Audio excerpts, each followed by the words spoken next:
General paper సంబంధించినటువంటి chemistry నుండి ఆ తర్వాత అంశమైనటువంటి నెక్స్ట్ యూనిట్ ఆమ్లాలు క్షారాలు.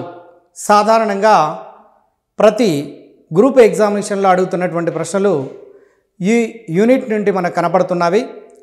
ఉదాహరణకు కెమిస్ట్రీలో 40-50 చాప్టర్ల దాకా ఉంటే ప్రధానంగా ఒక 5-6 చాప్టర్ల నుండి ఎక్కువగా ప్రశ్నలు అడుగుతున్నారు.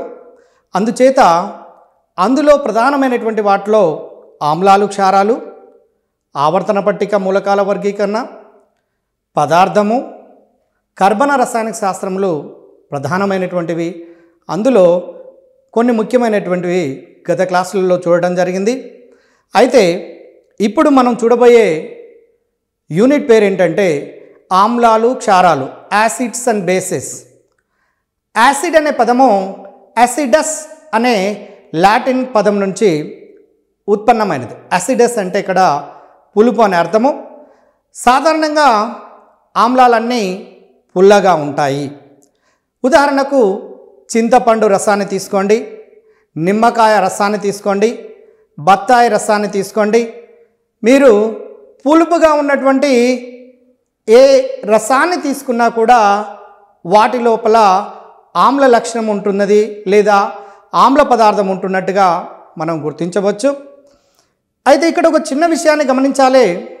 ఏంటంటే ఆమ్లాలు క్షారాల గురించి చదివేటప్పుడు ఆమ్లాల లక్షణాలు తెలిస్తే క్షారాల లక్షణాలు చదవవలసినటువంటి అవసరం పెద్దగా రాదు. కాబట్టి ఆమ్లాల లక్షణాలకు క్షారాల లక్షణాలకు దరిదాపుగా పూర్తిగా భిన్నంగా ఉంటాయి, 1-2 అంశాల్లో తప్ప. ఆ 1-2 అంశాలు ఏంటి, వాటి మీద మీ దృష్టిని సాధించండి. ఫస్ట్ మొదటగా చూడండి, ఆమ్లాలకు క్షారాలకు మధ్యన భేదాల గురించి మాట్లాడేదానికంటే ముందు ఆమ్లాల గురించి 1-2 మాటలు మనం తెలిసి ఉండాలి.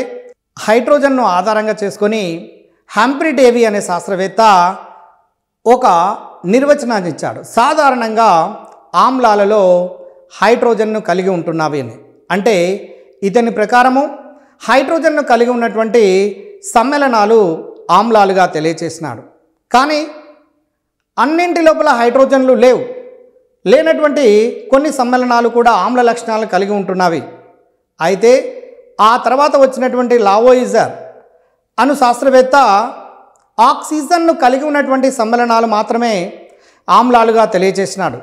అతని సిద్ధాంతం ప్రకారము, హంఫ్రీ డేవి ప్రకారము కొన్ని సమ్మేళనాలు ఆమ్లాలు కాగా, లావోయిజర్ ప్రకారము కొన్ని సమ్మేళనాలు ఆమ్లాలుగా వ్యవహరించబడ్డావి. ఆ తర్వాత అరిహీనియస్ అనే శాస్త్రవేత్త ఒక సరళతరమైనటువంటి సిద్ధాంతాన్ని ప్రవేశపెట్టినాడు. అది ఆ సిద్ధాంతం ప్రకారము ఏదైనా ఒక పదార్థాన్ని నీటి లోపల కరిగిస్తే అది H+ అనే ఆయాన్లను ఇచ్చినట్లయితే అది ఆమ్లమని, ఒకవేళ OH- ఆయాన్లను ఇచ్చినట్లయితే అది క్షారమని తెలియచేసినాడు. అయితే దీన్ని ఆధారంగా చేసుకొని H+లను ఎక్కువగా ఇస్తే బలమైన ఆమ్లంగాను, H+లను ఏదైతే తక్కువగా ఇస్తుందో అది బలహీనమైన ఆమ్లంగాను, OH- ఏ పదార్థం అయితే నీటి లోపల కరిగి ఎక్కువగా OH- ఇస్తే అది బలమైన క్షారంగాను, తక్కువగా OH- ఇస్తే బలహీనమైన క్షారములుగా విభజించటం లేదా తెలియచేయటం జరిగినది. ఆ తర్వాత బ్రౌన్స్టెడ్ లౌరీ అనే శాస్త్రవేత్త ప్రోటాన్లను ఆధారంగా చేసుకొని ఆమ్లక్షార సిద్ధాంతాలను తెలియచేశారు. ఇతని సిద్ధాంతం ప్రకారము ప్రోటాను దాత ఆమ్లము, ప్రోటాను స్వీకర్త క్షారము అని తెలియచేశాడు. అంటే ప్రోటాన్లను ఆధారంగా తెలియచేసినటువంటి శాస్త్రవేత్త ప్రోటాన్లను ఆధారంగా చేసుకొని వర్గీకరణ లేదా ఆమ్లాలకు క్షారాలకు నిర్వచనం ఇచ్చినటువంటి శాస్త్రవేత్త బ్రౌన్స్టెడ్ లౌరీలు.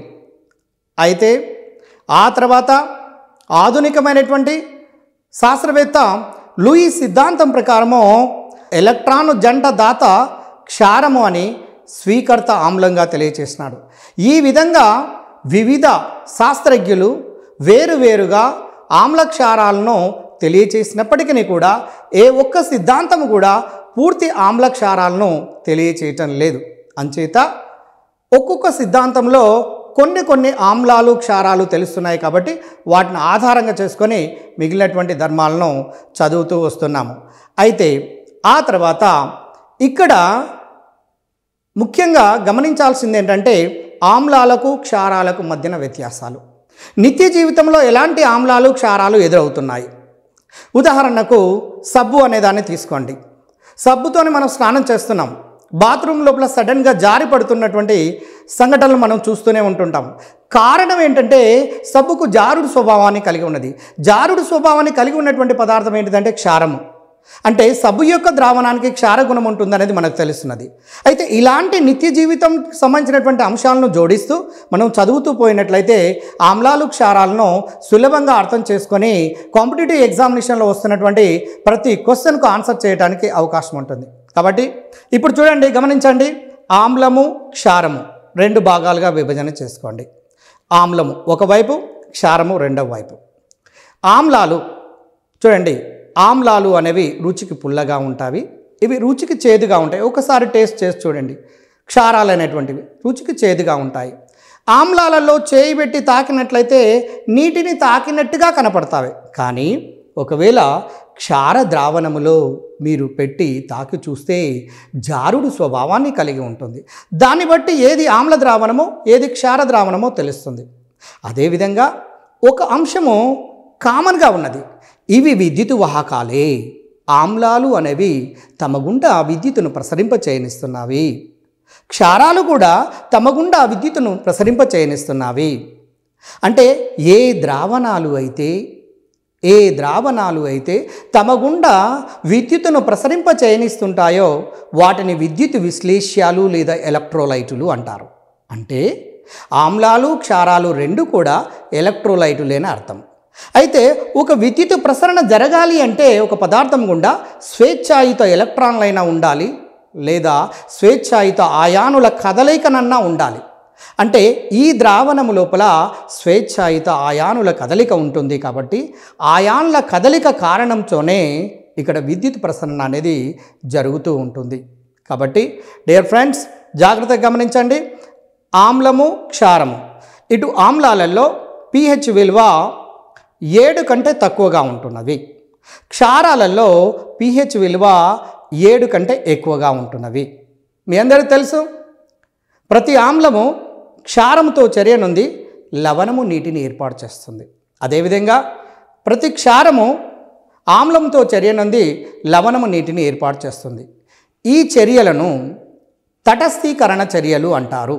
ఈ ఆమ్లాలకు సంబంధించినటువంటి వ్యత్యాసాల్లో సాధారణంగా నీలి లిట్మస్ను ఉపయోగించి, అంటే నీలి లిట్మస్ పేపర్ను కనుక ఆమ్ల ద్రావణము లోపల ఉంచితే ఆ లిట్మస్ పేపర్ ఎరుపు రంగు లోపలికి మారితే దాని లోపల తీసుకున్న పదార్థానికి ఆమ్ల గుణం ఉందని, ఒకవేళ ఎరుపు లిట్మస్ను కనుక నీలి రంగు లోపలికి మార్చినట్లయితే ఆ తీసుకున్న పదార్థానికి క్షార గుణం ఉన్నట్లుగా మనకు తెలుస్తున్నది.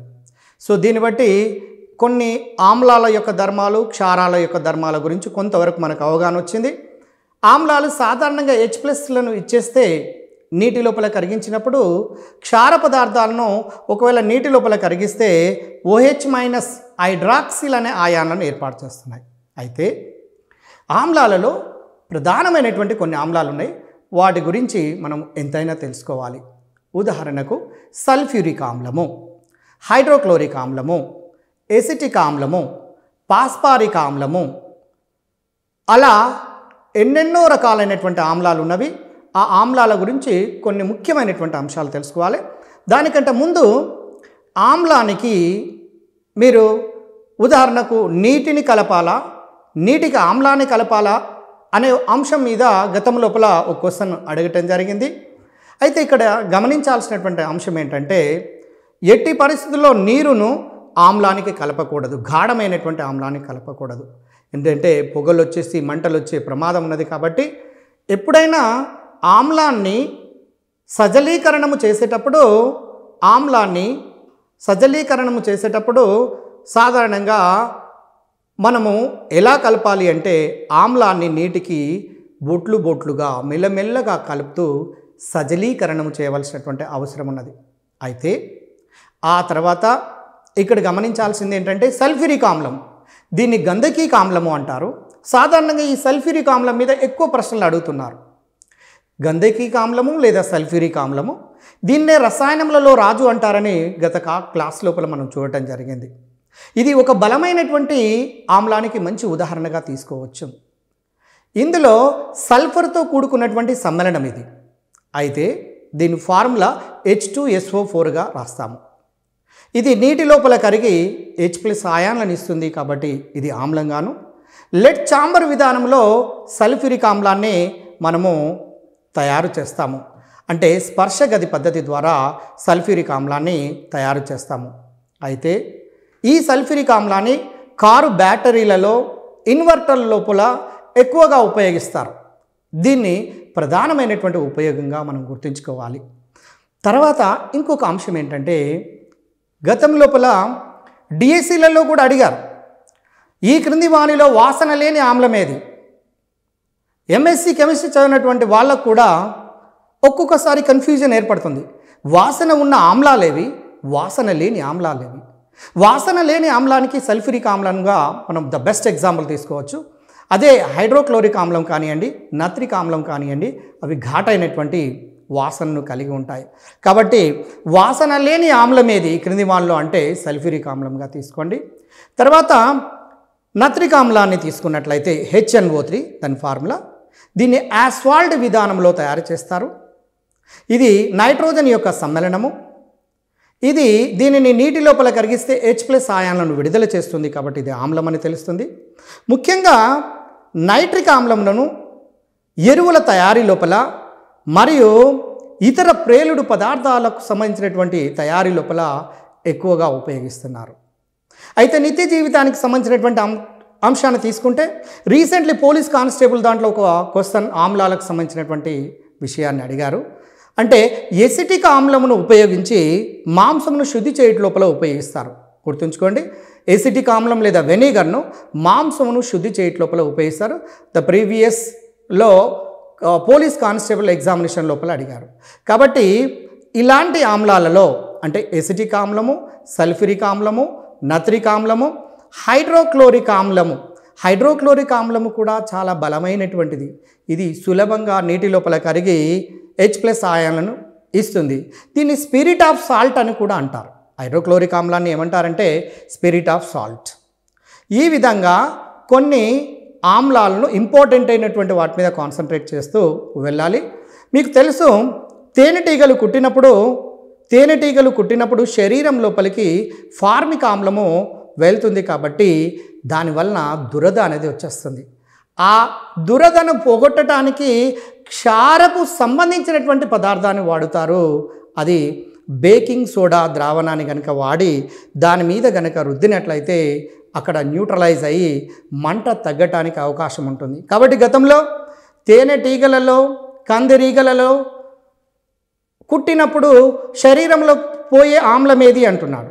లేదా ఎర్రచీమలలో మీరందరూ గమనిస్తూ ఉంటారు, ఎర్రచీమలలో ఫార్మిక్ ఆమ్లం ఉంటుంది. ఈ ఫార్మిక్ ఆమ్లము అనేది ఉన్నప్పుడు గతంలో పురాతన కాలంలో మనం భోజనం చేసేటప్పుడు మీరు గమనించుంటారు, తాతయ్యలు అమ్మమ్మలు అందరూ కూడా ఏమని చెప్తారంటే మజ్జిగ లోపల ఎర్రచీమలు పడితే అట్లానే భుజించమని చెప్పేవాళ్ళు.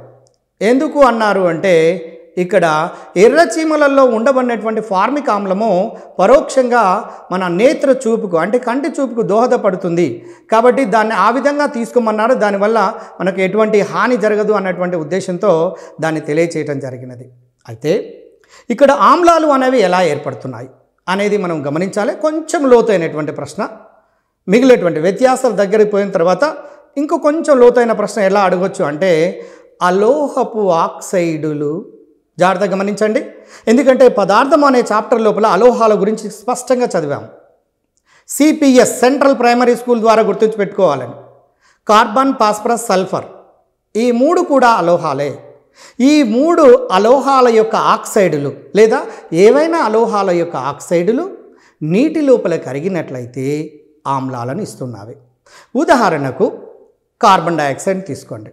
కార్బన్ డైఆక్సైడ్ నీటి లోపల కరిగితే కార్బోనిక్ ఆమ్లం ఏర్పడుతుంది.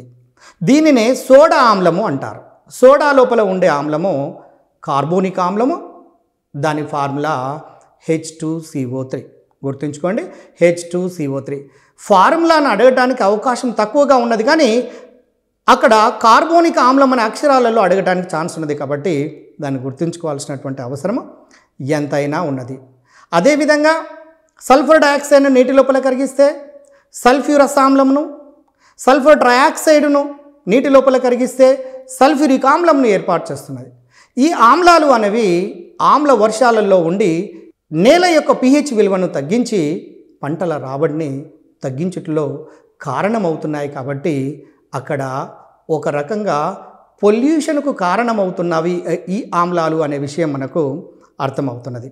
తర్వాత ఇంకొక అంశాన్ని గమనించండి, ఆమ్లాలలో క్షారత. ఇంకొక మాట మీరు గమనించండి సల్ఫ్యూరిక్ ఆమ్లం గురించి. సల్ఫ్యూరిక్ ఆమ్లము మంచి నిర్జలీకారిణిగా పనిచేస్తుంది. నిర్జలీకారిణి అంటే నీటిని తొలగించేది. మీకు తెలుసు, కొంతమంది భగ్న ప్రేమికులు తాను ప్రేమించినటువంటి వ్యక్తి యొక్క పేరును రాసుకోవటం కోసము శరీరం మీద ఏదైనా ఆమ్లం లోపల ఒక పరికరం సహాయంతో ముంచి శరీరం మీద వాళ్ళకి సంబంధించిన పేరును రాస్తారు. రాసినప్పుడు శరీరం లోపల ఉండబడిన కణాలలోని జీవ కణాల లోపల ఉండబడిన నీటిని గ్రహించటం వల్ల అక్కడ ఆ కణాలు చనిపోయి గాయమై చివరికి అది మాయమై ఆ వ్యక్తి ఎవరైతే పేరు రాశారో ఆ పేరు మనకు కొంతకాలం తర్వాత కనపడుతూ ఉంటుంది. అంటే దీన్ని బట్టి మీకు అర్థమవుతున్నది, శరీరం లోపల కూడా ఒకవేళ సల్ఫ్యూరిక్ ఆమ్లం లోపల మనము చేయి మీద కనుక పోసుకొని గాఢ సల్ఫ్యూరిక్ ఆమ్లాన్ని మనం అవతలికి ఇవతలికి చూడటానికి అవకాశం ఉన్నది. అంటే దీన్ని బట్టి మీకు ఏమర్థమవుతుందంటే శరీరం లోపల ఉండబడిన జీవ కణాలలోని నీటి అణువులను గ్రహించటం వల్ల మనకు ఈ శరీరం గుండా హోల్స్ అనేవి ఏర్పడుతున్నవి అనేది తెలుస్తున్నది.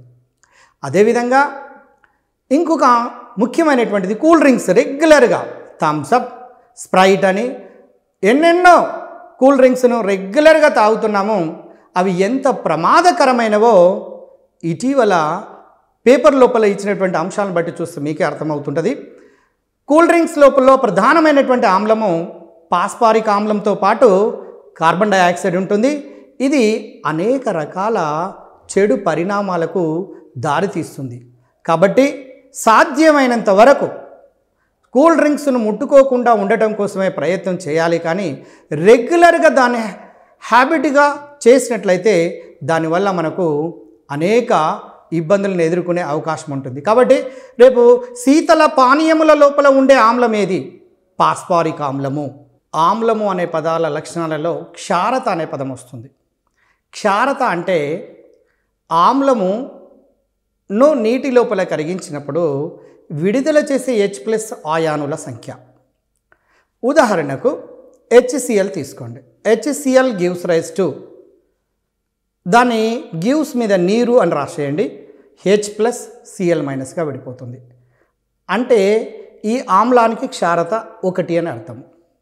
HNO3 నీటిలో కరిగించండి, H+NO3- దీని క్షారత 1.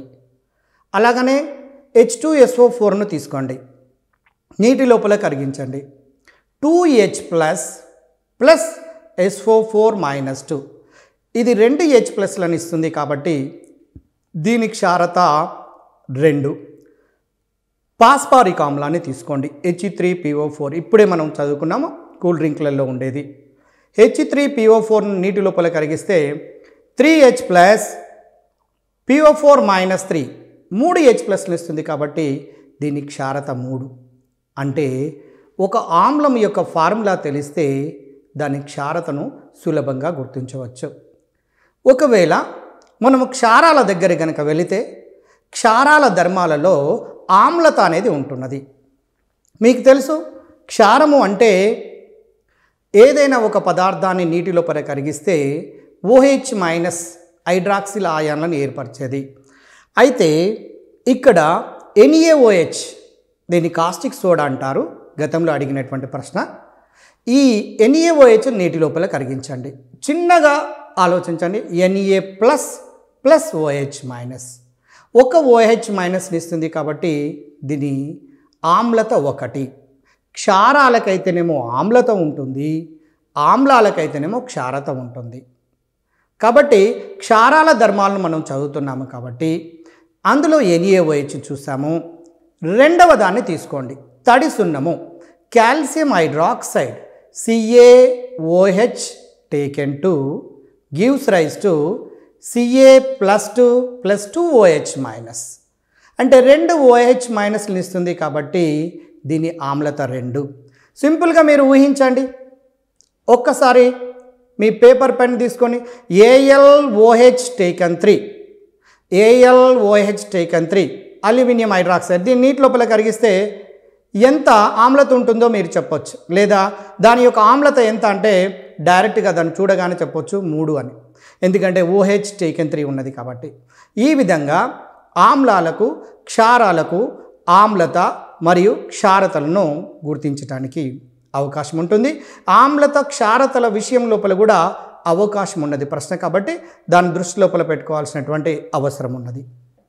ఇకపోతే క్షారాల విషయానికి వచ్చినట్లయితే క్షారాలు అనే పదం, దీన్ని బేసెస్, ఈ బేసెస్ అనేవి ఆల్కలి అనే పదం నుండి పుట్టినవి క్షారాలు అనే పదము. ఇందులో క్షారాలు రుచికి చేదుగా ఉంటాయి, నీటి లోపల కరిగిస్తే OH మైనస్ని ఇస్తాయి, వీటి యొక్క pH విలువ 7 నుంచి 14 వరకు ఉంటాయి.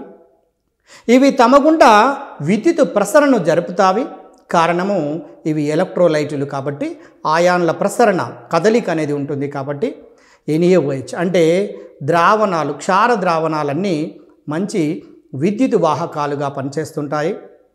అదేవిధంగా క్షారమైన ప్రతి పదార్థము ఆమ్లంతో చర్య నుండి లవణము నీటిని ఏర్పాటు చేస్తుంది, దీనిని తటస్థీకరణ చర్య అంటారు. ఒకవేళ ఈ చర్యలో కొంత ఉష్ణము కనుక బయటికి వెలువడినట్లయితే దాన్ని తటస్థీకరణోష్ణము అంటారు.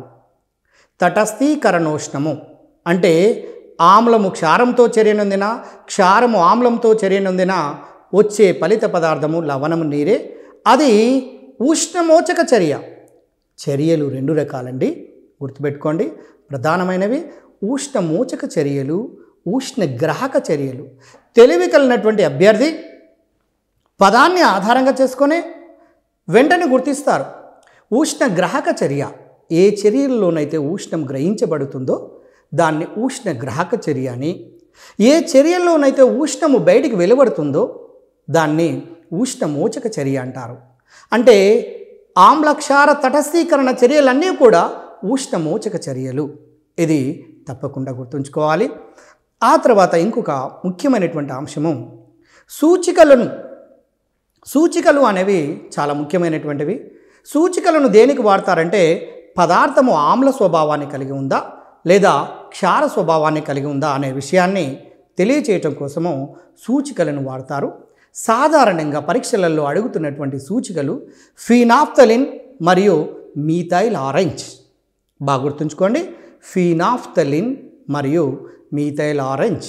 ఫీనాఫ్థలిన్ అనే సూచికను 1 లేదా 2 చుక్కలను ఆమ్ల ద్రావణములో వేస్తే వర్ణరహితంగా ఉంటుంది. ఆమ్ల ద్రావణములో వేస్తే వర్ణరహితంగా ఉంటుంది.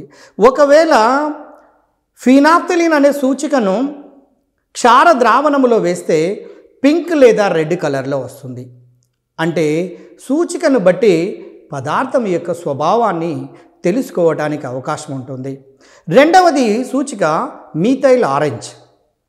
మీథైల్ ఆరెంజ్ ఆమ్ల ద్రావణములోనైతే పింక్ రంగు, ఎరుపు రంగును చూపిస్తుంది. క్షార ద్రావణములోనైతేనేమో పసుపు రంగును చూపిస్తుంది.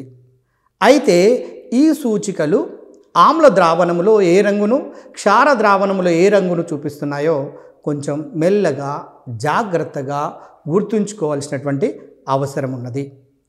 ఆ తర్వాత వృక్ష బూడిద అనేది కూడా ఒక క్షార పదార్థమే. గుర్తుంచుకోండి, వృక్ష బూడిద సోడియం కార్బోనేట్ ద్రావణము Na2CO3 ద్రావణము ఏ స్వభావాన్ని కలిగి ఉంటుంది అంటే క్షార స్వభావాన్ని కలిగి ఉంటుంది. మీకు తెలుసు క్షారాలన్నీ జారుడు స్వభావాన్ని కలిగి ఉంటున్నట్టుగా మనం గతంలో చూచాము. అయితే ఇక్కడ సబ్బు యొక్క ద్రావణానికి ఏ స్వభావం ఉంటుందంటే కూడా మనకు తెలిసిపోయింది, అది జారుడు స్వభావాన్ని కలిగి ఉంటుంది కాబట్టి క్షార స్వభావాన్ని కలిగి ఉన్నవి. అయితే ఇక్కడ నిత్య జీవితంలో ఉపయోగిస్తున్నటువంటి పండ్లలో, ఉపయోగిస్తున్నటువంటి పదార్థాల్లో ఏ ఏ రకపు ఆమ్లాలు, ఏ ఏ రకపు క్షార పదార్థాలు ఉంటున్నాయో తెలుసుకోవాల్సినటువంటి అవసరం ఎంతైనా ఉన్నది. ఉదాహరణకు రెగ్యులర్గా ఉపయోగిస్తున్నటువంటి టీలో టానిక్ ఆమ్లం ఉంటుంది. టీలో టానిక్ ఆమ్లం రెగ్యులర్గా కాలేజ్ స్టూడెంట్స్ అయితే మీరు గమనిస్తున్నారు, ప్రతిరోజు రెగ్యులర్గా కూల్ డ్రింక్స్ తాగుతున్నారు. ఆ కూల్ డ్రింక్స్ లోపల ఇప్పుడే మనం చర్చించుకున్నాము, పాస్పారిక్ ఆమ్లం ఉంటుంది. నిమ్మ, నారింజ లాంటి పండ్ల జాతులకు సంబంధించినటువంటి వాటి లోపల మీకు సిట్రస్ ఆమ్లం ఉంటుంది. ద్రాక్ష పళ్ళలో, చింతపండులో ఈ రెండింటి లోపల టార్టారిక్ ఆమ్లం ఉంటుంది. ఇది ఒక డైకార్బాక్సిలిక్ ఆమ్లం. ఈ టార్టారిక్ ఆమ్లాన్ని తేలు కుట్టిన చోట కూడా ఉపయోగిస్తారు, అంటే మంటను తగ్గించటం లోపల. అదేవిధంగా యాపిల్ పండ్లలో మ్యాలిక్ ఆమ్లం ఉంటుంది. చెరకు రసంలోనైతే గ్లైకాలిక్ ఆమ్లం ఉంటుంది. వెన్నలోనైతే బ్యూటరిక్ ఆమ్లాన్ని కలిగి ఉంటుంది. అదేవిధంగా శరీరం లోపల ఉండబడే ప్రోటీన్స్లోనైతేనేమో అమైనో ఆమ్లము, అమైనో అంటే NH2, ఆమ్లం అంటే COH, ఈ రెండు గ్రూపులను కలిగి ఉన్నటువంటిది ఉంటున్నది. యూరిన్ లోపల యూరిక్ ఆమ్లం ఉంటున్నది. యూరిన్ లోపల యూరిక్ ఆమ్లం ఉంటే, క్రొవ్వులలో బాడీ లోపల ఉండబడినటువంటి క్రొవ్వులను కనుక తీసుకున్నట్లయితే స్టీరిక్ ఆమ్లం ఉంటున్నది. ఈ విధంగా వివిధ రకాల పదార్థాల లోపల ఆమ్లాలు ఉండటము మనము గమనిస్తున్నాము. ఒకవేళ సబ్బు ద్రావణములోనైతే క్షారాన్ని ఉంటున్నట్లుగాను, తడి సున్నము అంటే కాల్షియం హైడ్రాక్సైడ్, తడి సున్నము అనేది ఒక క్షార పదార్థము. మీరు నిరంతరము మనము లేటుగా కనుక భోజనం చేసినట్లయితే ఎసిడిటీ ప్రాబ్లం మనకు శరీరంలో వచ్చే అవకాశం ఉంది. అంటే కడుపు లోపల ఆమ్లము ఎక్కువగా ఉత్పన్నమై మంటలు వచ్చేటప్పుడు గత క్లాస్ లోపల కూడా మనం గమనించాము. ఈ మంటలను తగ్గించడానికి యాంటాసిడ్ ట్యాబ్లెట్ను మింగుతాం. ఆ మింగినటువంటి యాంటాసిడ్ ట్యాబ్లెట్లో క్షారం ఉంటుంది, మెగ్నీషియం హైడ్రాక్సైడ్ ప్రధానంగా, దాన్ని మిల్క్ ఆఫ్ మెగ్నీషియా అంటారు. ఈ క్షారము అనేది శరీరం లోపల జఠర గ్రంథుల నుంచి వస్తున్నటువంటి ఆమ్లం, హైడ్రోక్లోరిక్ ఆమ్లంతో చర్యలలో పాల్గొని తటస్థీకరణ చర్య జరిగి అప్పుడు మనము హాయిగా ప్రశాంతంగా ఉండటానికి అవకాశం ఉంటుంది ఈ యాంటాసిడ్ టాబ్లెట్ వేసుకున్నప్పుడు. కాబట్టి యాంటాసిడ్ లోపల ఉండబడే పదార్థము ఆమ్లమా క్షారమా ఒకసారి ఆలోచించండి. అంటే యాంటాసిడ్, యాసిడ్కి వ్యతిరేకమైనటువంటిది క్షారము అనేది. అందులో మెగ్నీషియం హైడ్రాక్సైడ్ ప్రధానంగా, దాంతోపాటు అల్యూమినియం హైడ్రాక్సైడ్లు కలిసి ఉంటాయి. కాబట్టి దీని తర్వాత విండో క్లీనర్స్లో ముఖ్యంగా అమోనియం హైడ్రాక్సైడ్ అనే ద్రావణాన్ని ఉపయోగిస్తారు. ఇది ఒక బలహీనమైనటువంటి క్షారము, గుర్తుంచుకోండి, బలహీనమైనటువంటి క్షారము ammonium hydroxide. NaOH caustic soda. పొడి సున్నము CaO క్షార పదార్థమే. CaOH టేకెన్ టు క్షార పదార్థమే. అమోనియం హైడ్రాక్సైడ్ ఒక క్షార పదార్థమే. సింపుల్గా చెప్పాలంటే పదార్థాలలో ఎక్కడైతే OH కనపడుతుందో అవి సాధారణంగా క్షార పదార్థాలుగా గుర్తించవచ్చు.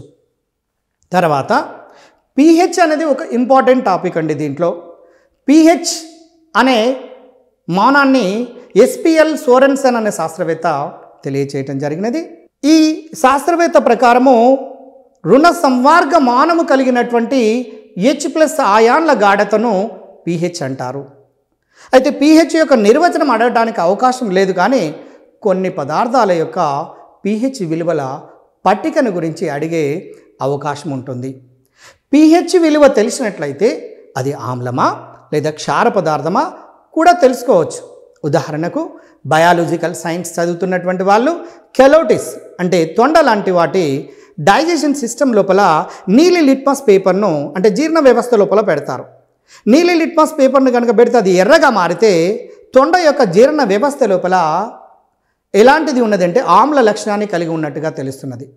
అదేవిధంగా మిగిలినటువంటి ఏ పదార్థాల యొక్క లక్షణాలైనా మనం తెలుసుకోవడానికి అవకాశం ఉంటుంది. కాబట్టి ఇక్కడ pH విలువలు 0 నుంచి 14 వరకు ఉంటాయి. 0 నుంచి 7 లోపు వరకు ఉంటే ఆమ్లాలు అని, 7 నుంచి 14 వరకు ఉంటే క్షారాలు అని, ఎగ్జాక్ట్లీ సెంటర్ పాయింట్ మీద 7 కనుక ఉంటే తటస్థ పదార్థం అని.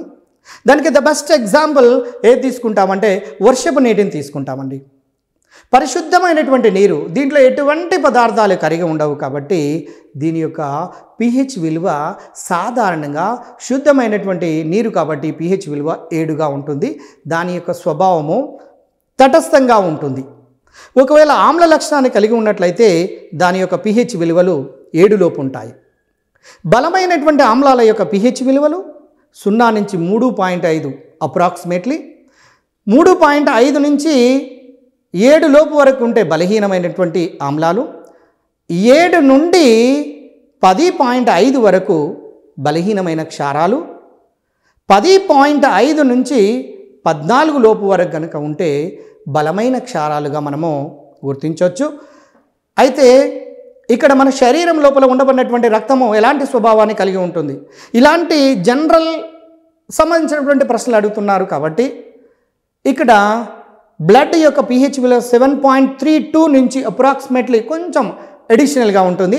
అంటే 7 దాటి ఉన్నది కాబట్టి క్షార స్వభావాన్ని కలిగి ఉంటున్నట్లుగా మనకు అర్థమవుతున్నది.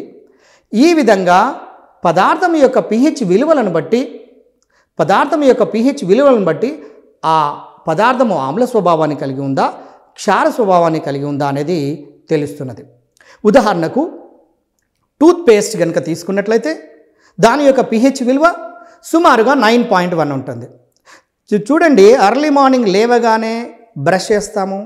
బ్రష్ దేనితో నిర్మితమై ఉంటుంది, బ్రష్ పళ్ళు దేనితో నిర్మితమై ఉంటున్నవి, దానికి వేస్తున్నటువంటి పేస్ట్లో ఉండబడినటువంటి లవణాలేంటి, ఇది జెల్ల, ఎమల్షనా, ఇలాంటి సాధారణమైనటువంటి ప్రశ్నలు మాత్రమే, అంటే జనరల్గా నిత్య జీవితంతో సంబంధం ఉన్నటువంటి ప్రశ్నలు మాత్రమే అడుగుతున్నారు. కాబట్టి ఎక్కడో పరిగెత్తవలసినటువంటి అవసరం లేదు. నిత్య జీవితంతో సంబంధం ఉన్నటువంటి ప్రశ్నలను మాత్రమే వస్తున్నటువంటి మనం ఏ పనులు అయితే చేస్తున్నామో దానికి మనం స్వయంగా ప్రశ్నించుకుంటే మీకు అర్థమవుతుంది.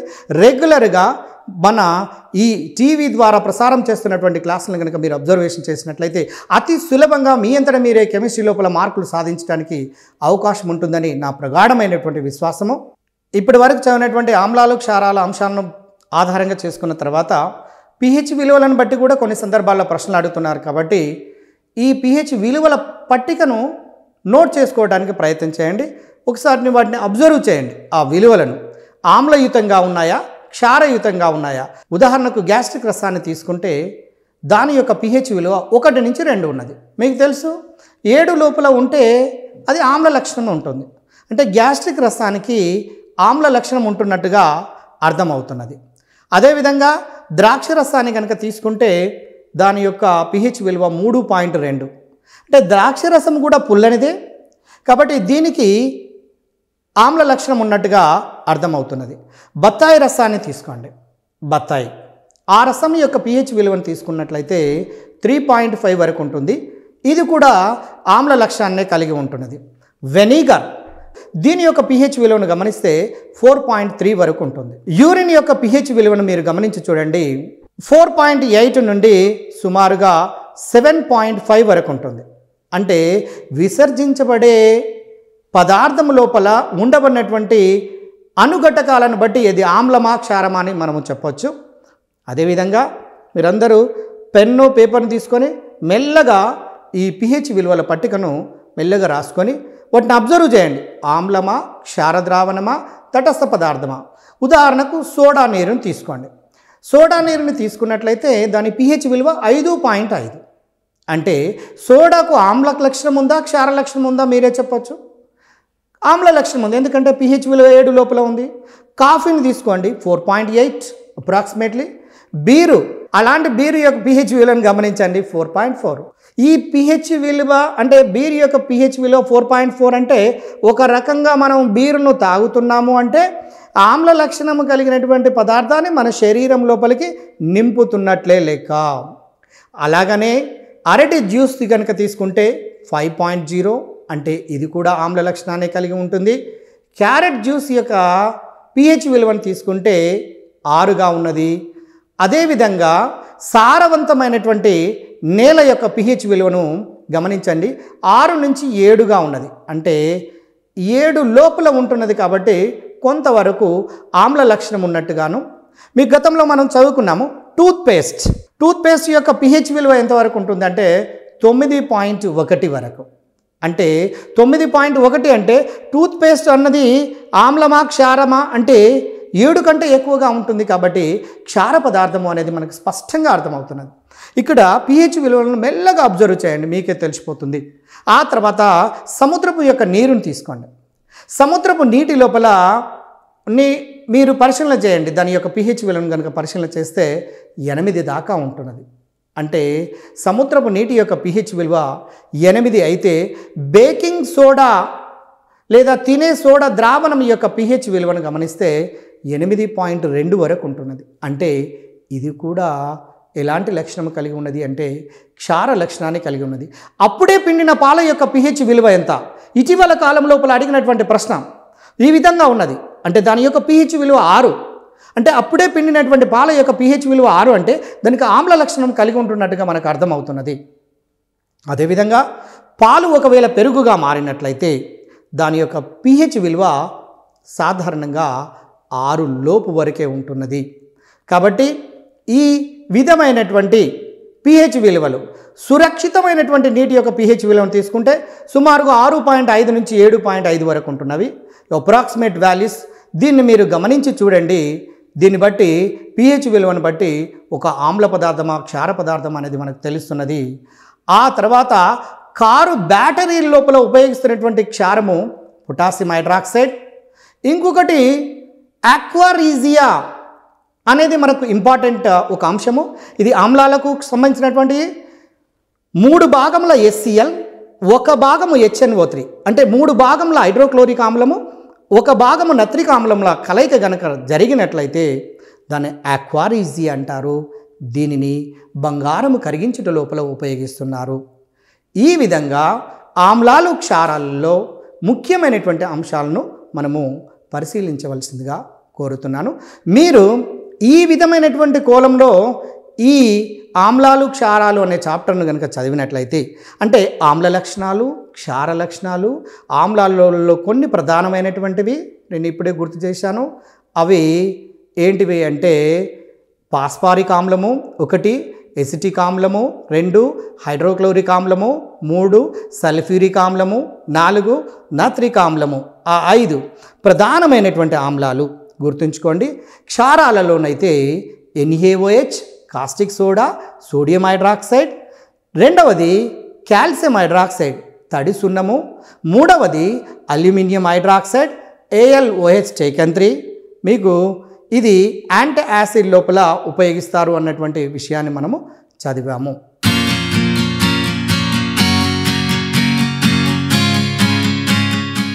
చూడండి, జనరల్ పేపర్లో సైన్స్ నుండి కెమిస్ట్రీలో ఒక చిన్న అంశం ఉన్నది.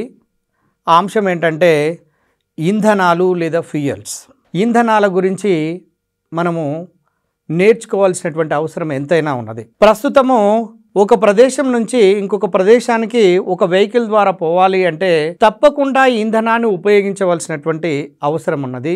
ఇంధనాలు ఏ ఏ స్థితులలో ఉంటాయి, వాటి వల్ల ఉపయోగాలు ఏ విధంగా ఉన్నాయి, వాటి లోపల ఉండబడినటువంటి కెమికల్ కాంపోజిషన్ ఏంటి, వాటిలోని అణుఘటకాలు ఏ విధంగా ఉన్నవి అనే అంశాల మీద మనము ఒకసారి పరిశీలన చేద్దాము.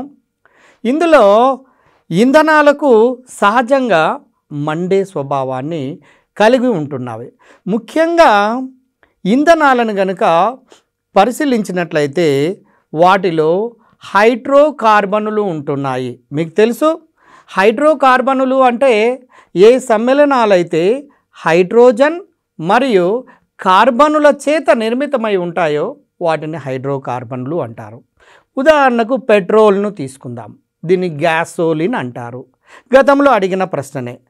C5 నుంచి C9 కార్బన్స్ ఉంటాయి, దాంట్లో ఎన్ని కార్బన్లు ఉంటాయి అనే ప్రశ్న గతంలో అడిగారు.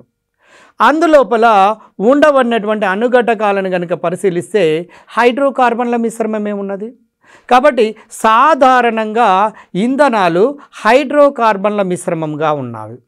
వాటితో పాటుగా ఇతర పదార్థాలు ఉన్నప్పటికీ కూడా అవి స్వల్ప పరిమాణం లోపల ఉన్నవి. అయితే ఇక్కడ మీరు గమనించాల్సినటువంటి అంశం ఏంటంటే, ఇంధనము మండినప్పుడు గాలిలోని ఆక్సిజన్తోని దహనము చెంది కార్బన్ డైఆక్సైడ్ మరియు నీటి ఆవిరులను వెలువరుస్తూ కొంత ఉష్ణాన్ని బయటికి విడుదల చేస్తున్నాయి. అందువల్ల బాగా గమనించండి, దహనము చెందుట అనున్నది ఒక ఆక్సీకరణ చర్య. ఎందుకని ఇది ఆక్సీకరణ చర్య మీరు ఊహించండి. ఆక్సీకరణ చర్య అంటే ఆల్ ఇండియా రేడియో టెక్నిక్ ద్వారా మీరు నేర్చుకున్నారు. ఆక్సిజన్లను కలపడాన్ని ఆక్సీకరణం అంటారు. ఒక ఇంధనము మండేటప్పుడు ఆక్సిజన్తో కలుస్తున్నది కాబట్టి ఇక్కడ ఆక్సీకరణ చర్య జరిగి CO2 ప్లస్ నీటి అణువులను దాంతోపాటుగా కొంత ఉష్ణాన్ని బయటికి వెదజల్లుతూ ఉంటుంది. కాబట్టి ఇది ఒక ఉష్ణమోచక చర్య కూడా. దహనము చెందటము, ఇంధనాలు దహనము చెందటము అనేది ఒక ఉష్ణమోచక చర్య అని కూడా మనకు తెలుస్తున్నది.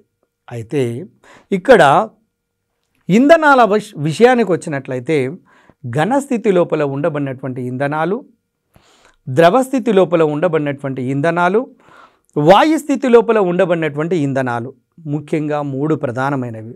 అందులో ఉదాహరణకు ఘనస్థితి లోపల ఉండబడినటువంటి ఇంధనాన్ని తీసుకుందామండి. అందులో నేల బొగ్గు అనేది మీరు గమనించండి, కర్బన సమ్మేళనాలకు వనరు అని కూడా మనం నేర్చుకున్నాము కర్బన రసాయనిక శాస్త్రంలో.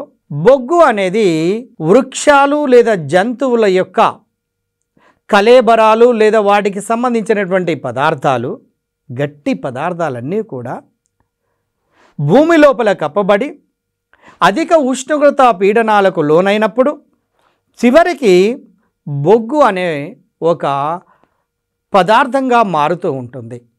అయితే ఇక్కడ ఈ బొగ్గు మీద గతంలో అనేక రకాల ప్రశ్నలు అడగటం జరిగినది. బొగ్గు లోపల ఉండబడినటువంటి కార్బన్ యొక్క పర్సంటేజ్ను ఆధారంగా చేసుకొని దాని యొక్క నాణ్యత అనేది ఉన్నది.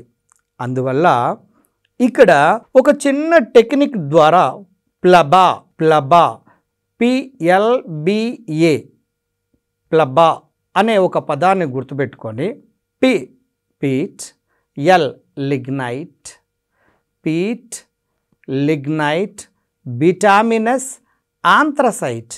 మొదటిది 60%, రెండవది 70%, మూడవది 78%, నాలుగవది 90%, సుమారుగా 10%తో ఇంక్రీజ్ అవుతూ వస్తున్నాయి. గతంలో అడిగినటువంటి ప్రశ్న ఎలా ఉన్నది అంటే, ఈ క్రింది వానిలో శుద్ధమైనటువంటి బొగ్గు ఏది అంటే అధిక పరిమాణము లోపల కార్బన్ యొక్క పర్సంటేజ్ ఎక్కువగా ఉండబడినటువంటి బొగ్గు ఏది? పీట్, లిగ్నైట్, బిటామినస్, ఆంథ్రసైట్లు ఇచ్చాడు. ఆన్సరు మీరే చెప్పొచ్చు. అందులో ఎక్కువ పర్సంటేజ్ ఉన్నటువంటిది ఆంథ్రసైట్ కాబట్టి దానికి జవాబు ఆంథ్రసైట్గా మనం గుర్తించాలి. ద్రవస్థితి లోపల ఉండబడినటువంటి ఇంధనాలను కనుక తీసుకున్నట్లయితే మీకు తెలుసు, పెట్రోలియం అనే వనరు కర్బన రసాయనిక శాస్త్రంలో మనం చూసాము. భూమి లోపల రాతి బండల కింద సరస్సుల మాదిరిగా ప్రవహిస్తున్నటువంటి రాతి నూనె ఉన్నది. ఆ రాతి నూనెను మనము పెట్రోలియం లేదా క్రూడ్ ఆయిల్ అని కూడా అంటారు. దానినే ఖనిజ నూనె అనే పదంతోనే కూడా పిలుస్తున్నారు. ఖనిజ నూనె లేదా క్రూడ్ ఆయిల్ లేదా రాతి నూనె లేదా పెట్రోలియం అనే పదములతో పిలుస్తున్నాము. ఇది భూమి కింద సరస్సుల మాదిరిగా ప్రవహిస్తున్నటువంటి ఒక ద్రవ పదార్థము, ఒక ద్రవ ఇంధనం. దానిని అనేక రకాల ప్రక్రియలకు, స్వేదన ప్రక్రియలకు గురి చేసి అనేక రకాలైనటువంటి ఉత్పత్తులను పొంది మనము ఉపయోగించుకుంటున్నాము. అయితే ఈ పెట్రోలియం నుండి పెట్రోల్, డీజిల్, కిరోసిన్, గ్రీజ్ లాంటి మొదలైనటువంటి పదార్థాలు ఉత్పన్నమవుతున్నవి. అందులో పెట్రోల్ అనేది పెట్రోలియంలో ఒక భాగము, ఒక అంశము. పెట్రోల్ లోపల ఉండబడినటువంటి కార్బన్ల సంఖ్యను అడిగాడు, C5 to C9. దీన్నే గ్యాసోలిన్ అంటారు. ఇటువంటి పెట్రోలును మన వెహికల్స్లలో ఇంధనంగా ఉపయోగిస్తున్నాం. కాబట్టి మనము పెట్రోలియం గురించి ఎంతైనా తెలుసుకోవాల్సినటువంటి అవసరం ఉన్నది. ఆ తర్వాత వాయు ఇంధనాలను తీసుకుందామండి. వాయు ఇంధనం యొక్క ప్రాముఖ్యత చాలా ఎక్కువ. ఎందుకంటే దాని యొక్క క్యాలోరిఫిక్ విలువలు చాలా ఎక్కువగా ఉన్నవి.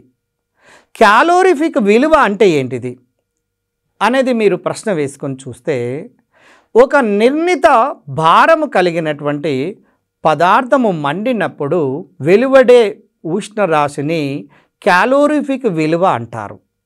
క్యాలోరిఫిక్ విలువ అంటే ఒక ఇంధనం యొక్క క్యాలోరిఫిక్ విలువ పెరిగితే దాని యొక్క నాణ్యత పెరుగుతుంది. అంటే క్యాలోరిఫిక్ విలువ డైరెక్ట్లీ ప్రపోర్షనల్ టు ఇంధనము, అంటే ఇంధనం యొక్క నాణ్యత.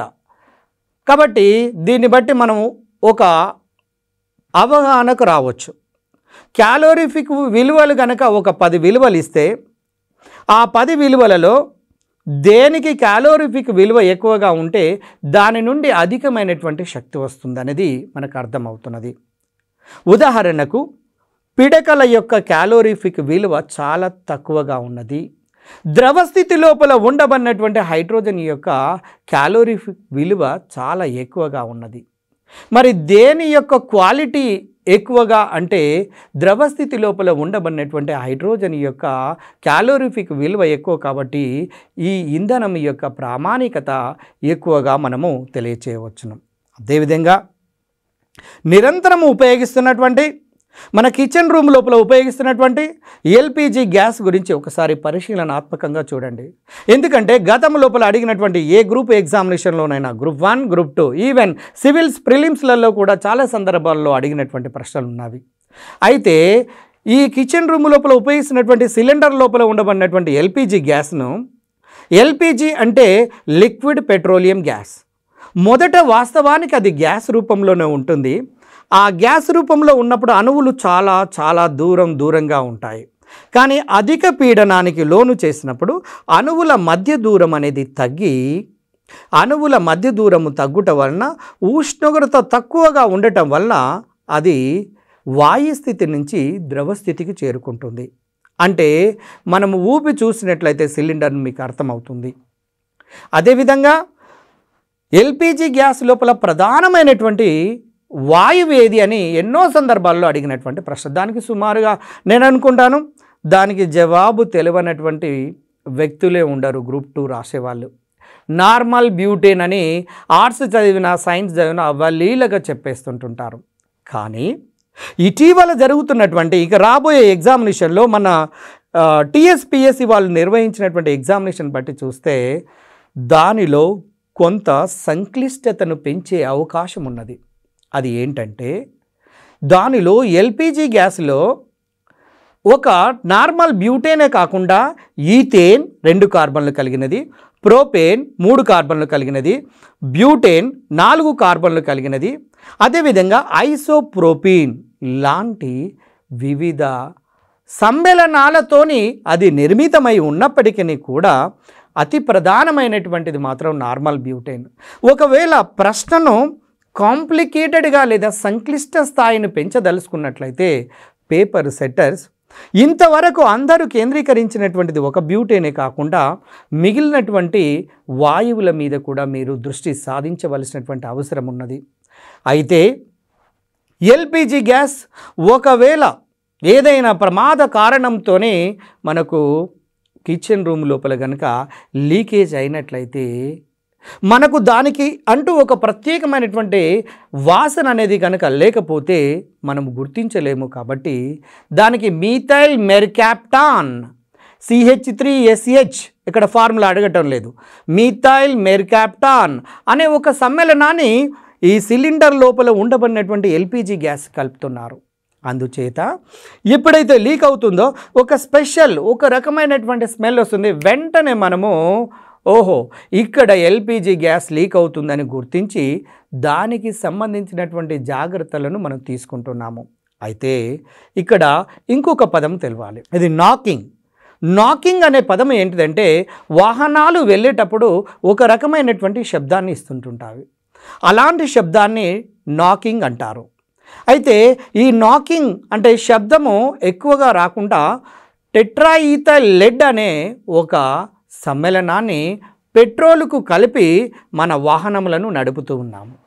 కానీ ఇటీవల కాలంలో వాహనాల సంఖ్య పెరిగి ఈ కాలుష్యం పెరుగుట వలన లెడ్ అనేది వాతావరణం లోపలికి ఎక్కువ పరిమాణం లోపల వచ్చి మనకు మానసికమైనటువంటి సమస్యలు తేవటం లోపల ప్రధానంగా కారణమవుతుంది. అందువల్ల ఇటీవల కాలంలో టెట్రాఈథైల్ లెడ్కు బదులుగా అన్లెడెడ్ పెట్రోల్ను ఉపయోగిస్తున్నారు. కారణం ఏంటంటే వాతావరణ కాలుష్యాన్ని తగ్గించడం కోసం మాత్రమే దాన్ని ఉపయోగించడం జరుగుతున్నది. అయితే ఇంకా వాయు ఇంధనాలను కనుక తీసుకున్నట్లయితే ప్రధానమైనటువంటి వాయువులలో సహజమైనటువంటి వాయువు ఒకటి ఉంది. మీకు తెలుసు, అది కర్బన రసాయనిక శాస్త్రంలో ఒకసారి చూసాము. పెట్రోలియం సరస్సుల మాదిరిగా భూమి క్రింద బండరాతల కింద ప్రవహిస్తూ ఉంటే ఆ పెట్రోలియము రాతి నూనె పై భాగంలో ఒక రకమైన గ్యాస్తోని కప్పబడి ఉంటుంది. దానిని సహజ వాయువు అంటాము. ఆ సహజ వాయువులో ముఖ్యంగా ఆలుకేన్ల మిశ్రమము, అందులో మీథేన్ యొక్క పరిమాణము చాలా ఎక్కువగా ఉంటున్నట్లుగా మనము గుర్తించటం జరిగినది. వాయు ఇంధనాల గురించి మనం చూస్తున్నాము. వాయు ఇంధనాలు ద్రవ మరియు ఘన ఇంధనాలతో పోల్చినట్లయితే క్యాలోరిఫిక్ విలువలు చాలా ఎక్కువగా ఉంటాయి. కాబట్టి వీటి నాణ్యత ఎక్కువగా ఉంటున్నట్లుగా మనము నిర్ధారణ చేసుకోవచ్చును. అందులో కొన్ని ఉదాహరణలను తీసుకొని చూద్దాము. ఒకటి సహజ వాయువు, రెండవది కోల్ గ్యాస్, 3 బయోగ్యాస్, 4వది producer gas, 5 water gas, 6 semi water gas, 7 acetylene gas, 8 oil gas. ముఖ్యంగా ఈ 8 వాయు ఇంధనాలను కనుక పరిశీలించినట్లయితే వాటిలో ప్రధానమైనటువంటి సంఘటనలు, వాటి అంశాల గురించి మనం ఒక్కసారి వివరాల లోపలికి వెళితే, సహజమైనటువంటి వాయువు మనం గతంలోనే చెప్పుకున్నాము. పెట్రోలియం యొక్క పైభాగం లోపల కప్పబడి ఉండబడినటువంటి వాయువునే సహజమైన వాయువు అంటారు. దాని లోపల మీథేన్ యొక్క పరిమాణము చాలా ఎక్కువగా ఉంటున్నది అనేది మనకు తెలిసినటువంటి అంశము. మీథేన్ గతంలో అడిగినటువంటి క్వశ్చన్ ఏంటంటే సహజ వాయువు లోపల ఎక్కువ పరిమాణం లోపల ఉండబడే కర్బన సమ్మేళనం ఏది? Answer methane. రెండవ దాన్ని కోల్ గ్యాస్ను తీసుకొని బొగ్గును గాలి లేకుండా విధ్వంసక స్వేదనం చేసినట్లయితే నీకు కోల్ గ్యాస్ అనేది ఏర్పడుతూ ఉంటుంది. ఇక మూడవది బయోగ్యాస్. పశువుల యొక్క లేదా జంతువుల యొక్క విసర్జక పదార్థాలను బ్యాక్టీరియాల సమక్షం లోపల విచ్ఛిన్నము చేసినట్లయితే మీథేన్ అనే గ్యాస్ బయటికి విడుదలవుతుంది. ఆ మీథేన్ గ్యాస్ సహాయంతో మనము వంటలను కూడా చేసుకుంటున్నాము. దాన్నే బయోగ్యాస్ అని కూడా అంటున్నారు. ఆ తర్వాత ప్రొడ్యూసర్ గ్యాస్. మీకు గతంలో మిశ్రమాలు అనే టాపిక్ దగ్గర ప్రొడ్యూసర్ గ్యాస్ అనే పదము విని ఉంటారు. ప్రొడ్యూసర్ గ్యాస్ లోపల CO+N2 అంటే కార్బన్ మోనాక్సైడ్ ప్లస్ నైట్రోజన్ల యొక్క మిశ్రమాన్ని మనము ప్రొడ్యూసర్ గ్యాస్ అంటారు. ఇది మంచి ఇంధనంగా పనిచేస్తుంది. తర్వాత వాటర్ గ్యాస్ని తీసుకోండి. వాటర్ గ్యాస్ లోపల కార్బన్ మోనాక్సైడ్తో పాటు హైడ్రోజన్ వాయువులు ఉన్నట్లయితే దాన్ని వాటర్ గ్యాస్ అంటారు. దాన్ని గుర్తుపెట్టుకోవడం చాలా ఈజీ. CO+H2 అంటే H2కు ఈ ఆక్సిజన్ కలిపినట్లయితే వాటర్ కనపడుతుంది. కాబట్టి మనము దాన్ని వాటర్ గ్యాస్గా గుర్తించడానికి ఈజీగా అవకాశం ఉంది. అదే ప్రొడ్యూసర్ గ్యాస్లోనైతే కార్బన్ మోనాక్సైడ్ ప్లస్ నైట్రోజన్ గ్యాస్లతో ఉంటుంది. ఇక సెమీ వాటర్ గ్యాస్, పై 2 గ్యాసులు తెలిసినట్టయితే ఆటోమేటిక్గా దీని యొక్క మిశ్రమం లోపల ఉండబడినటువంటివి CO అంటే కార్బన్ మోనాక్సైడ్, నైట్రోజన్, హైడ్రోజన్ల యొక్క మిశ్రమాన్నే సెమీ వాటర్ గ్యాస్ అంటారు. ఇది కూడా ఒక మంచి ఇంధనంగా, వాయు ఇంధనంగా పనికి వస్తుంది. అదేవిధంగా ఎసిటిలిన్ గ్యాస్ని తీసుకోండి. ఎసిటిలిన్ గ్యాస్ C2H2 దాని ఫార్ములా కాల్షియం కార్బైడ్ను గమనించండి, కాల్షియం కార్బైడ్ను జల విశ్లేషణ కావించినట్లయితే, అంటే ఎప్పుడైతే కాల్షియం కార్బైడ్ నీటితో చర్యనందుతూ ఉంటుందో అప్పుడు ఎసిటిలిన్ వాయువుతో పాటుగా కాల్షియం హైడ్రాక్సైడ్ వెలువడుతుంది.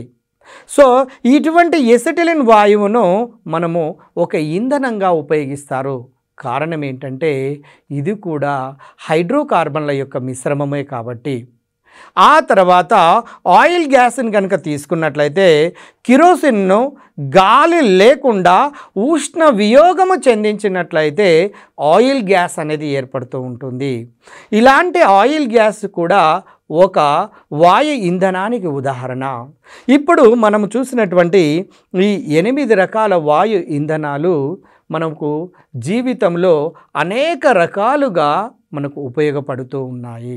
చూడండి, ఇప్పుడు వాయు ఇంధనాల గురించి చూసాము. వాటిలో కొన్ని ప్రధానమైనటువంటి వాటి సంఘటనలు, వాటి పర్సంటేజీలు అవి ఏ విధంగా ఉపయోగపడుతున్నాయో గమనిద్దాము. మొదటిది తీసుకోండి, సహజ వాయువు, న్యాచురల్ గ్యాస్. పెట్రోలియం పైభాగంలో ఉంటుంది. దాన్ని కనుక తీసుకుంటే సుమారుగా 85% వరకు మీథేన్ ఉంటే 10% వరకు ఈథేన్ ఉంటుంది. అంటే మీథేన్, ఈథేనులు రెండు కూడా ఆల్కీన్ల యొక్క మిశ్రమమే. ఇది గృహ మరియు పారిశ్రామిక ఇంధనంగా ఉపయోగపడుతుంది. ఇక్కడ సహజ వాయువు అనేది గృహ ఇంధనంగానే కాకుండా పారిశ్రామిక ఇంధనంగా కూడా ఉపయోగపడుతుంది. ఇంకొక దాన్ని మనము అబ్జర్వ్ చేసినట్లయితే ప్రొడ్యూసర్ గ్యాస్ని తీసుకొని చూడండి. ప్రొడ్యూసర్ గ్యాస్ లోపల ఎక్కువ పర్సంటేజ్ ఉండబడింది నైట్రోజన్. దాని యొక్క శాతము సుమారుగా 64% ఉంటే కార్బన్ మోనాక్సైడ్ 33%.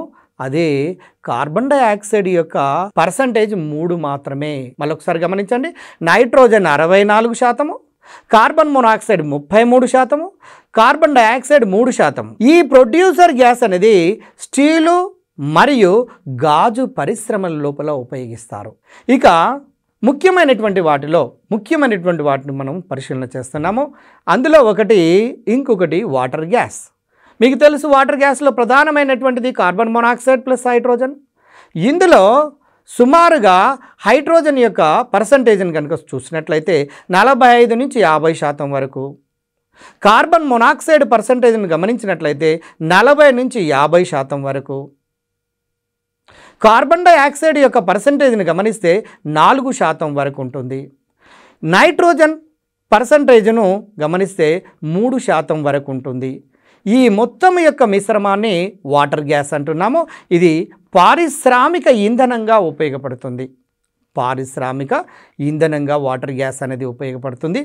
ఆ తర్వాత సెమీ వాటర్ గ్యాస్, జనరల్గా CO plus N2 plus H2 ఈ మూడిటి యొక్క మిశ్రమం సెమీ వాటర్ గ్యాస్. అందులో నైట్రోజన్ యొక్క పరిమాణాన్ని గమనించండి, 50 నుంచి 55% వరకు ఉంటుంది. కార్బన్ మోనాక్సైడ్ యొక్క పర్సంటేజ్ని గమనిస్తే 20 నుంచి 28% వరకు ఉంటుంది. అదే హైడ్రోజన్ యొక్క శాతాన్ని పరిశీలిస్తే 10 నుంచి 12% వరకు ఉంటుంది. మీథేను 1 నుండి సుమారుగా 12% వరకు ఉంటుంది. ఇది స్టీల్ యొక్క పరిశ్రమల లోపల ఈ సెమీ వాటర్ గ్యాస్ను ఉపయోగిస్తున్నారు. ఇక అతి ముఖ్యమైనటువంటి వాటిలో ఒకటి గుర్తుంచుకోవాలి, గోబర్ గ్యాస్ లేదా దాన్నే బయోగ్యాస్ అంటారు. బయోగ్యాస్ లోపల ఉండబడిన వాయువేది లేదా గోబర్ గ్యాస్ లోపల ఉండబడిన ప్రధానమైనటువంటి వాయువేది అంటే మీథేన్ గ్యాస్. హైయెస్ట్ పర్సంటేజ్ ఉంటుంది, సుమారుగా 70% వరకు ఉంటుంది బయోగ్యాస్ లేదా గోబర్ గ్యాస్ లోపల. ఇక మిగిలినటువంటివి కార్బన్ డైఆక్సైడ్, నైట్రోజన్, హైడ్రోజన్ల యొక్క పర్సంటేజ్ సుమారుగా 30% వరకు ఉంటున్నవి. ఇది అంటే గోబర్ గ్యాస్ను మనము గృహంలో ఇంధనంగా అంటే గృహ ఇంధనంగా ఉపయోగిస్తున్నారు. ఈ విధంగా ఇంధనాల యొక్క ప్రాముఖ్యతను గురించి తెలుసుకొని తర్వాత ఇంకొకటి చివరగా LPG గ్యాస్ను మీరు గమనించండి, లిక్విడ్ పెట్రోలియం గ్యాస్. దాంట్లో ప్రధానమైనది నార్మల్ బ్యూటేన్ అయినప్పటికీ ఇతర హైడ్రోకార్బన్లు కూడా ఉంటాయి అనే విషయాన్ని మనం గతంలో చర్చించడం జరిగింది.